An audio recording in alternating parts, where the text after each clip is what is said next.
परीक्षा नहीं हुई, लेकिन आज नहीं तो कल होगी। ये कोरोना महामारी आज नहीं तो कल जरूर खत्म होगी। स्कूल कॉलेजेस कभी ना खुलें, ऐसा नहीं होगा।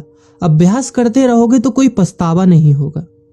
कोरोना महामारी के चलते इस समय स्कूल और कॉलेजेस बंद पड़े हैं, जिसके चलते विद्यार्थियों में पढ़ाई के प्रति लापरवाही देखी जा रही है।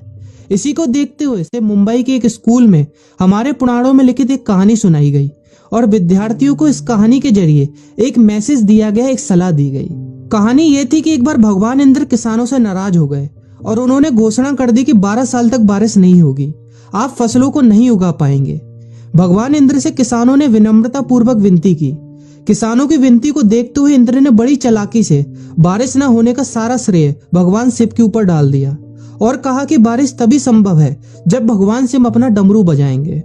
लेकिन इंद्रदेव भगवान शिव के साथ पहले ही गुप्त रूप से चर्चा कर चुके थे और उनसे किसानों के साथ सहमत नहीं होने के लिए भी अनुरोध कर चुके थे। जब किसान भगवान शिव के पास बारिश के लिए विनती करने के लिए गए तो उन्होंने भी कह दिया कि बारिश तभी होगी जब मैं 12 साल बाद अपना डमरू बजाऊंगा। निराश होकर वापस लौटते किसानों ने 12 साल तक इंतजार करने का फैसला किया। लेकिन उनमें से एक किसान वापस लौटकर नियमित रूप से अपना काम कर रहा था, खेती कर रहा था, यहाँ तक कि बीज भी बो रहा था। अन्य किसानों ने यह देखकर उस किसान का मजाक उड़ाना चालू कर दिया। कुछ किसानों ने उससे पूछा भी कि आप अपना समय और ऊर्जा क्यों बर्बाद कर रहे हैं, जबकि आप जानते हैं कि 12 साल तक बारिश नहीं होने वाली।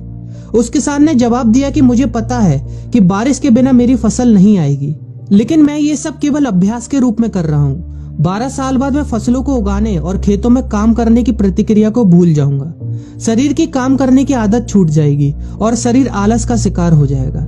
इसलिए मैं अभ्यास करता रहता हूँ कि जब 12 साल बाद बारिश होगी तो मुझे काम करने में मुश्किल नहीं होगी। जब इस किसान की ये बात पार्वती जी को पता चली तो उन्होंने भी चिंतित होकर शिव जी से कहा, आप भी 12 साल बाद डमरू बजाना भूल सकते हैं। यह सुनकर भगवान शिव भी चिंतित हो गए, इसलिए कहीं वो डमरू बजाना भूल तो नहीं गए, इसकी जांच करने की सोची और अपना डमरू उठाकर बजाने की कोशिश करने लगे।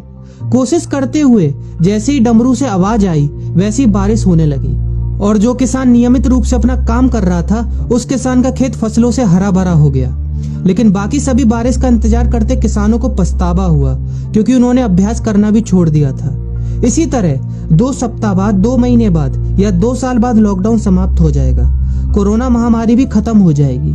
इसे घूरने या इस महामारी के खत्म होने तक का इंतजार करने से बेहतर है कि आप जिस कक्षा में हैं या जिस अगली कक्षा में जाने वाले हैं उसका अध्ययन करें। पुस्तकों का अध्ययन करके अपने कौशल को तेज करें। आपके पास जो ज्ञान है उसे और बढ़ाएं। इस समय का इस्तेमाल करें और ये सोचें कि आप और भी बेहतर कैसे कर सकते हैं, क्योंकि डमरू कभी भी बच सकता है। इसलिए अभ्यास करते रहें। अभ्यास ही गुणवत्ता का सार है। अभ्यास ही है जो आपको किसी भी क्षेत्र में पूर्ण बनाता है। अगर आप अपनी पढ़ाई के प्रति लापरवाही छोड़कर अभ्यास करते रहेंगे तो जब काम करने का समय आएगा, जब भी परीक्षा देने का समय आएगा, तो आप हर चुनौती और अपने हर क्वेश्चन का जवाब देने के लिए तैयार रहेंगे। अपना ध्यान रखें और अपनों का ख्याल रखें, क्योंकि कोरोना भी गया नहीं है। घर पर ही रहने की कोशिश करें ताकि आप भी और अन्य भी सुरक्षित रहें और नियमित रूप से अभ्यास करते रहें, क्योंकि डमरू कभी भी बच सकता है। वीडियो अच्छी लगी हो तो वीडियो को लाइक और अपने फ्रेंड्स के साथ शेयर करना मत भूलिएगा। और अगर आप एक पेरेंट हैं तो आप भी अपने बच्चों के साथ इस वीडियो को शेयर करना मत भूलिएगा।